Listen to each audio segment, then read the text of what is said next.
Exercício 61. Uma pirâmide tem altura 12 centímetros e volume 144 centímetros cúbicos.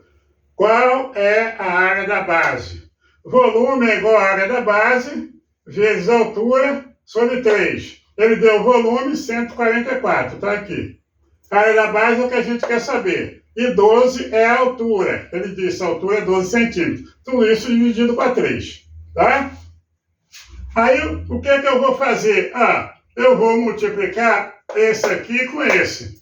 144 vezes 3. Então, vai ficar 12AB igual a essa multiplicação aqui, que vai dar 432. Que quando eu dividir para 12, vai dar 36. Então, a área da base é igual a 36 centímetros quadrados. Beleza? Um abraço, CPO Concursos.